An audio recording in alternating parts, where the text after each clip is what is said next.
Désormais, nous allons parler de l'approche CFD sous Lattice Boltzmann avec une personne qui travaille autour des méthodes et outils aérodynamiques. Au sein de l'entreprise Safran Aircraft Engine, mesdames, messieurs, je vous demande d'accueillir comme il se doit Monsieur Éric Lipinois. Merci. Voilà. C'est pour avancer. Bonjour à toutes et tous, Éric Lipinois, donc je travaille chez Safran Aircraft Engines au sein du département méthode qui sert les bureaux d'études. À ce titre, je vais vous présenter donc nos applications Lattice Boltzmann méthode exploitant le solver PowerFlow.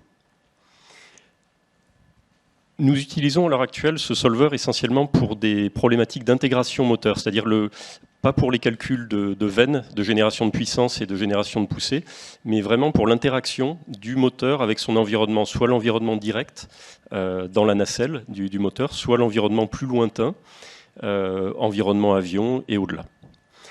Dans ce cadre, donc, je vais vous présenter des calculs acoustiques, des calculs d'aérothermique également, hors veine, et des calculs d'aérothermique turbine, qui est une partie située à l'aval de la chambre de combustion et qui est extrêmement chaude, donc soumise à des contraintes thermiques importantes. Puis je vous présenterai les perspectives que nous avons à la fois en intégration moteur et également pour des calculs en veine.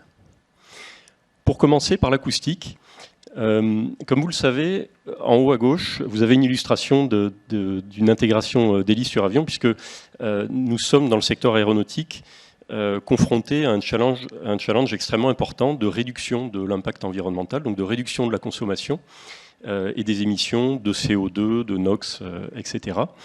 Donc nous allons vers des architectures hélices qui consistent en fait à augmenter ce qu'on appelle le taux de dilution, à augmenter les appuis sur l'air pour améliorer ce qu'on appelle le rendement propulsif. En gros, éjecter moins d'air vers l'arrière et éjecter plus l'avion vers l'avant. Nous sommes donc dans ce cadre confrontés à des écoulements non carénés par rapport à ce à quoi nous sommes habitués sur des architectures plus classiques, comme vous avez en bas à droite, du type du moteur LIP 56 que nous avons mis en place, enfin LIPX que nous avons mis en place à partir de 2015 sur A320 Neo et Boeing 737 MAX. Donc les émissions acoustiques vont rayonner beaucoup plus loin, au niveau de la cabine, mais également au niveau de l'environnement. Nous utilisons également en haut à droite le solver PowerFlow pour calculer des phénomènes, l'acoustique liée à des phénomènes aérodynamiques spécifiques comme de l'ingestion de vortex sol qui se produit dans certains cas particuliers, notamment dans des phases de basse vitesse de l'avion et d'accélération du moteur. Également, en bas à gauche, nous évaluons l'intrusivité de nos mesures au banc d'essai partiel, puisqu'il s'agit évidemment de réaliser des mesures acoustiques, mais il ne faut pas perturber trop la mesure qui doit encore être représentative, bien sûr, d'un cas de fonctionnement installé sur avion. Voilà, donc pour commencer, je vais vous présenter ce que nous faisons de manière à présent relativement classique sur des architectures carénées, donc les moteurs que vous pouvez voir si vous êtes venu en avion sur Airbus A320 ou Boeing 737 MAX. Nous réalisons de manière à présent assez courante ce type de calcul à basse vitesse, qui est le domaine phare de l'emploi des approches LBM, Lattice Boltzmann méthode. Historiquement, c'est sur ce type d'écoulement qu'ont été mis en place ces solvers. Le gros apport de ce type d'approche est lié au fait que la turbulence est en grande partie simulée. Elle n'est plus modélisée comme dans les calculs Navier-Stokes. C'est-à-dire qu'on va pouvoir calculer les plus grosses structures, celles qui sont les plus émissives également d'un point de vue acoustique, et ne pas reposer sur des modèles qui, de manière générale, pour les applications Navier-Stokes, sont plutôt prévus pour développer des couches limites sur des plaques planes et pas pour prédire des phénomènes de mélange, par exemple, et de turbulence, de couches de cisaillement, etc. Donc on gagne beaucoup en précision, et on l'a constaté. On a une comparaison calcul-essai qui est nettement améliorée. Dans la mesure où on se rapproche beaucoup des essais, on a beaucoup plus confiance également dans la représentativité des phénomènes et des zones sources. Ce qui nous permet évidemment d'optimiser au mieux nos turbomachines. Et à ce titre, donc, nous sommes à présent, enfin, nous avons mis en place tout un tas de pratiques de maillage. Et c'est le dernier point en bas de la planche. Nous automatisons ça sous forme de workflow. Alors, c'est important.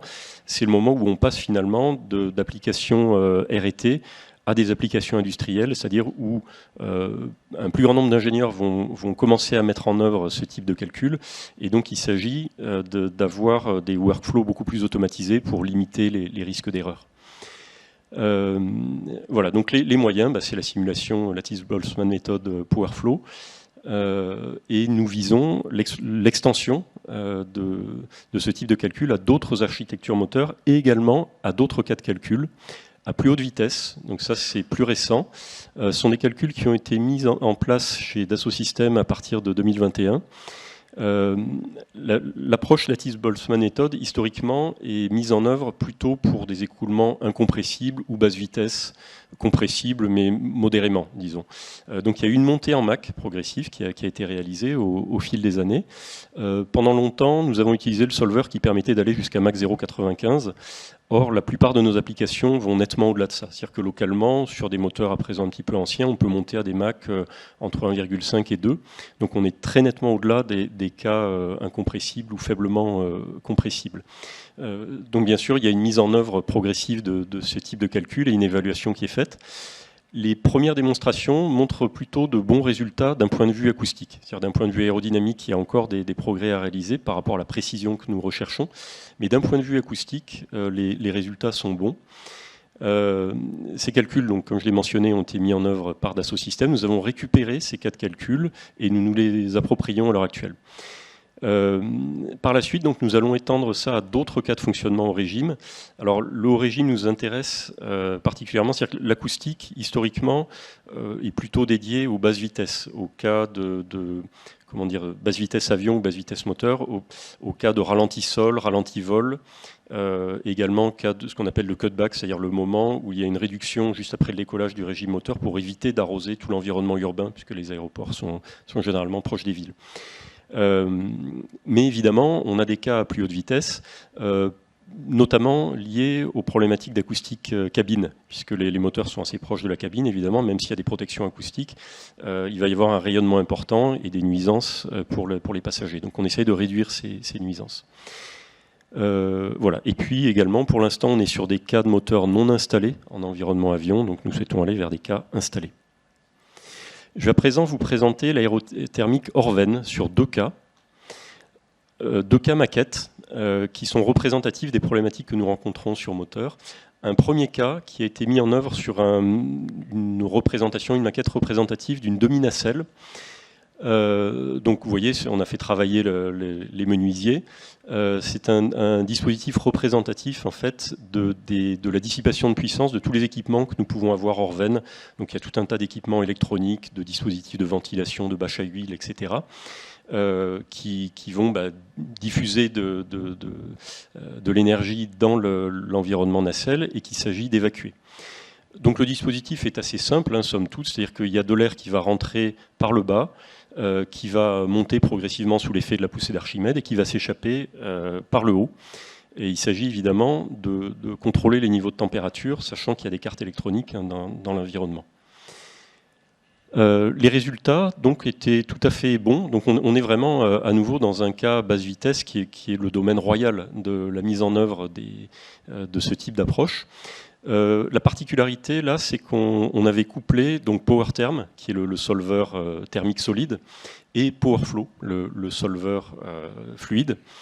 Donc avec des échanges entre les deux, la température paroi étant donnée par le solver thermique. Les résultats, donc, comme mentionné, sont plutôt bons. On est dans un cas très basse vitesse, inférieur au mètre seconde. Les gradients de température sur ce cas-là sont donc de quelques dizaines de degrés. On est vraiment dans un type d'écoulement et d'aérodynamique stratifiée. On est vraiment dans un cadre convectif, type d'écoulement pour lesquels les calculs Navier-Stokes 3D sont généralement assez mauvais, à cause justement de la modélisation de la turbulence qui est plutôt défaillante pour ce type de mélange.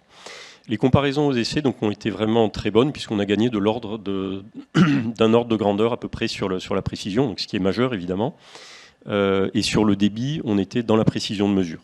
Donc autant dire que tout le monde était vraiment très satisfait. Nous mettons également en place des dispositifs d'échange de chaleur et de refroidissement de nos disques.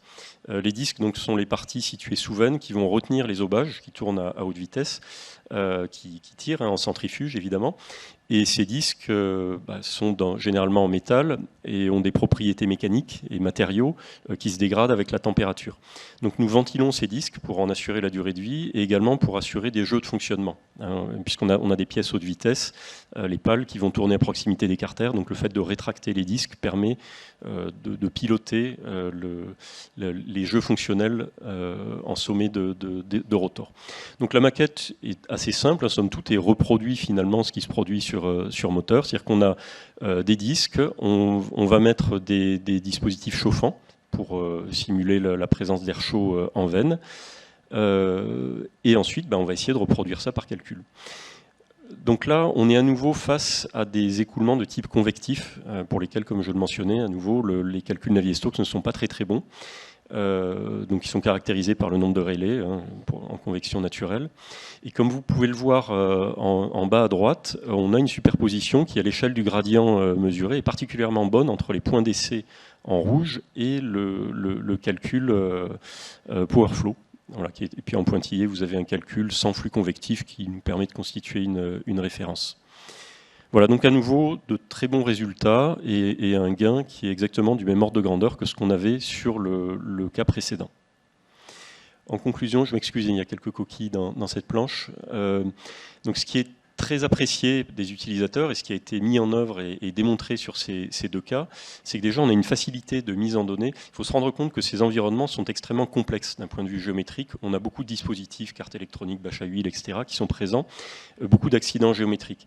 Donc si on doit avoir un maillage, ce qu'on appelle body fitted, qui vraiment va être coïncident avec les surfaces géométriques, les temps de maillage sont particulièrement longs et la qualité du maillage s'en ressent également. Là, comme on est sur du terme source, du point de vue des parois, on n'a pas besoin d'adapter la paroi au maillage, inversement. Également, les délais de restitution du coup, sont extrêmement rapides, puisqu'on était antérieurement sur des calculs qui pouvaient prendre plus d'1 an à être mis en œuvre, et on passe à quelques semaines, voire dans certains cas à quelques jours. Et la précision, comme mentionné, est similaire dans les deux cas. Donc ces approches sont à présent pleinement intégrées à notre processus de conception et nous permettent de gagner en précision et en robustesse de nos produits. Je vais à présent vous parler de l'aérothermique de la turbine haute pression. Donc, comme mentionné, la turbine haute pression est située juste à l'aval de la chambre de combustion.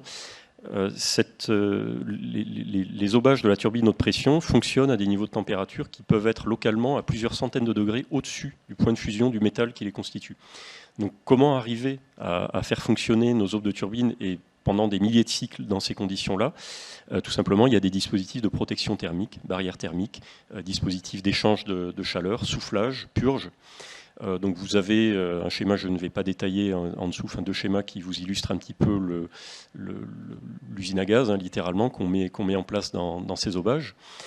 On a également obtenu de très bons résultats sur ce type d'application, et alors notamment les trous de perçage qui sont utilisés donc, pour évacuer l'air de ventilation interne et également de l'air qui vient impacter certaines surfaces et donc refroidir de l'intérieur la turbine haute pression.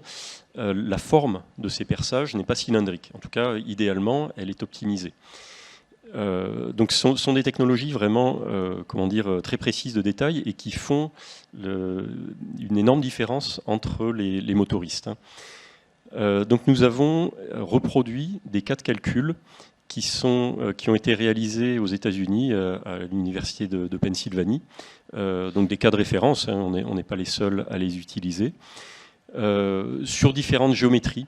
Bon, vous pouvez voir une illustration au milieu en bas, voilà des géométries.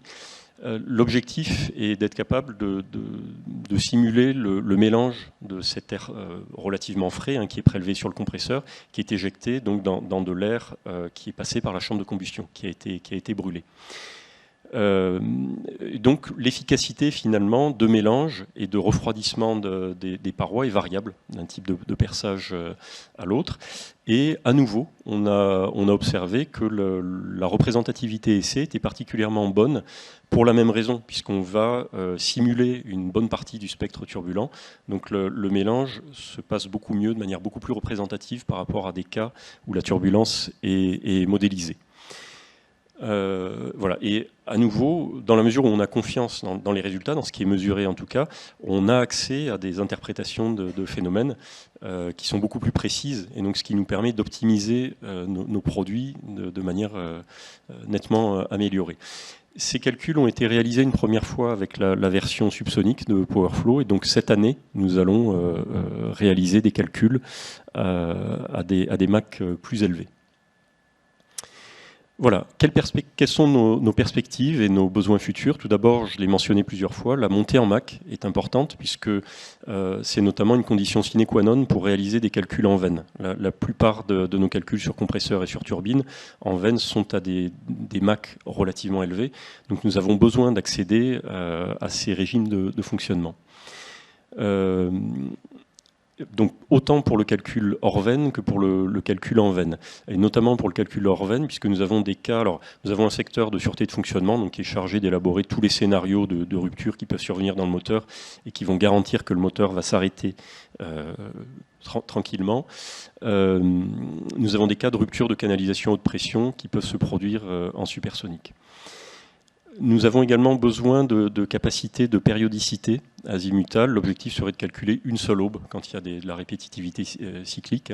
Donc soit des cas de calcul purement avec une répétitivité purement spatiale ou spatio-temporelle. Nous aurions également besoin, et nous savons qu'il y a des travaux en cours là-dessus à l'heure actuelle chez Dassault Systèmes, d'une parallélisation du maillage pour être capable de monter, puisqu'on peut facilement atteindre plusieurs milliards de cellules dans nos calculs, pour aller encore au-delà et être capable d'étendre le périmètre de calcul ou raffiner les cas de calcul. Nous avons également besoin de capacités multi-espèces, puisque je l'ai mentionné, nous avons du mélange d'air frais qui est issu du compresseur et d'air brûlé qui passe dans la chambre de combustion. Donc il y a une spécificité à ce mélange, les caractéristiques enthalpiques notamment ne sont pas les mêmes. Nous aurions besoin également d'une capacité d'injection de turbulence synthétique. Aujourd'hui, quand nous mettons en œuvre de la turbulence, nous la simulons à l'aide de turbulateurs. Donc, ce qui signifie qu'il faut mailler ces turbulateurs à l'amont du calcul. Et enfin, de manière moindre, mais qui nous intéresserait quand même, avoir une capacité de transition entre des couches limites laminaires, donc bien stratifiées et turbulentes, où il va y avoir des structures type vortex qui vont se propager. Donc il y a un phénomène de transition qui aujourd'hui n'est pas pris en compte dans les calculs. Et enfin, en termes d'accélération de temps de calcul, avoir une capacité à passer sur carte graphique. Voilà, j'en ai terminé avec cette présentation. Je suis un petit peu en retard, je suis désolé. Et donc, je suis à l'écoute de vos questions à présent. Merci Eric encore pour cette présentation. Et puis on va passer au jeu des questions-réponses. On vous écoute. Dans un temps imparti de 10 minutes. Ne soyez pas timide. Monsieur ? Oui, bonjour. Vous avez parlé de modèles milliards d'éléments, accélération GPU. C'est quoi vos temps de calcul, vos ordres de grandeur? Généralement, on est sur des temps de calcul de quelques jours. On peut faire des reprises, bien sûr. Un calcul unitaire, de toute façon, aujourd'hui, on doit être limité à 3 jours sur nos calculateurs. En revanche, très fréquemment, ce qu'on fait, c'est que ce que vous devez sans doute faire également pour les gens qui en simulent, on va raffiner progressivement le maillage. On commence par un calcul déraffiné, puis ensuite on va réintroduire cette solution sur un calcul plus raffiné. Les besoins les plus importants aujourd'hui sont dans le cadre acoustique, où l'on a vraiment besoin de converger en maillage. Pour des problématiques aérodynamiques, on peut se permettre d'avoir des maillages un petit peu moins raffinés. Mais voilà, pour répondre à votre question, c'est de l'ordre de quelques jours par étape. Donc on peut en cumuler un certain nombre, jusqu'à 3-4 niveaux, je pense, de raffinement de maillage. Merci. Merci de votre question. Monsieur ?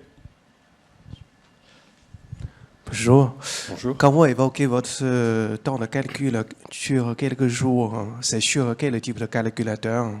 Alors, nous avons des calculateurs internes, mais nous calculons également au CEA, au CCRT. Alors, je dois vous avouer que par rapport au hardware, j'ai pas forcément, mais il y a des gens dans la salle qui doivent pouvoir m'aider à répondre. J'ai pas forcément le détail technique du hardware, mais voilà, nous calculons ça notamment au CCRT, au CEA, sur supercalculateur. À l'ordre de grandeur, combien de CPU dans le calculateur? Par exemple, le Dassault Systèmes propose également les calculs cloud. Oui. Jusqu'à 2500 heures. Oui, alors en fait nous les utilisons indirectement puisque, comme je l'ai mentionné, il y a certains calculs qui ont été passés en prestation également parce que en termes de mise en place des pratiques, il y a un petit besoin amont et nous avons besoin en fait que des gens qui sont de fins connaisseurs du solver et des mailleurs les mettent en place une première fois et nous guident un petit peu. Donc effectivement, il y a des calculs qui ont été passés assez fréquemment et notamment au début de la mise en place à partir de 2015 à l'époque par EXA puis par Dassault Systèmes. Merci. Merci à vous. Une autre question ?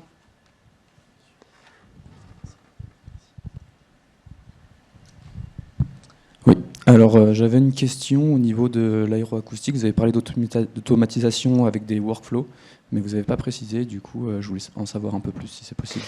Oui, alors en fait il s'agit d'aller automatiser toutes les phases de pré-traitement et de post-traitement pour ne pas laisser l'utilisateur finalement mettre en ça en fonction de son feeling, de ce qui lui convient. L'objectif étant d'avoir une bonne répétitivité d'un calcul à l'autre, qu'un même calcul soit systématiquement produit dans les mêmes conditions de pré-traitement et de post-traitement, et qu'ensuite on puisse comparer de manière similaire des calculs du même type, notamment lorsqu'on va itérer les designs.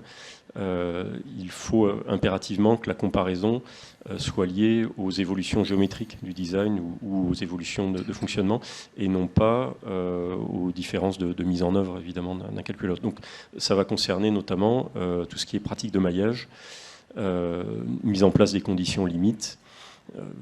Et quand je dis pratique de maillage, c'est vraiment aller préciser comment est-ce qu'on va affiner le maillage, notamment dans les zones de jeu, qui sont les zones géométriquement les plus petites et qui vont conditionner les temps de calcul.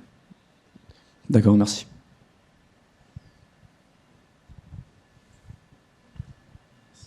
Encore une ou deux questions ? Monsieur, au milieu.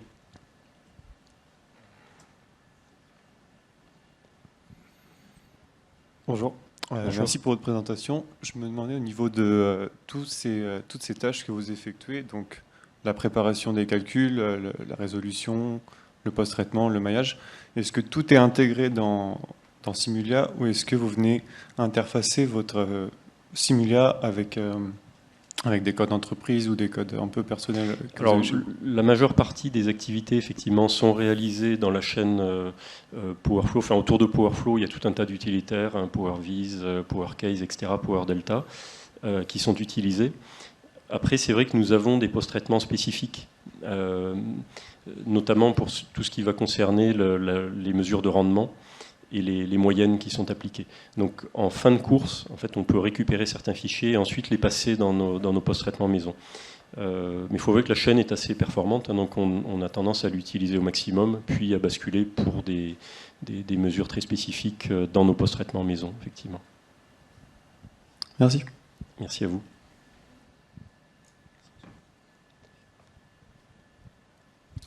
Bonjour. Bonjour. Merci pour la présentation. J'ai une question quand même, peut-être qui va sortir un peu du cadre. De ce que j'ai compris, en fait, lorsqu'on utilise la méthode LBM pour résoudre des problèmes où la turbulence est importante, on voit qu'elle résout mieux que le RANS, en fait, de ce que vous avez montré. Oui. Maintenant, la question de savoir, là, c'est du RANS, c'est un comparatif avec du RANS, en fait. Oui. Est-ce que dans la littérature, il y a eu un comparatif, en termes de résultats, hein, pas en termes de temps de calcul, avec de la DNS pour voir en fait si la LBM est toujours dessus ou c'est kiff-kiff en fait. Je sais pas si vous... Alors chez nous, il n'y en a pas eu. Effectivement, il y en a eu par ailleurs.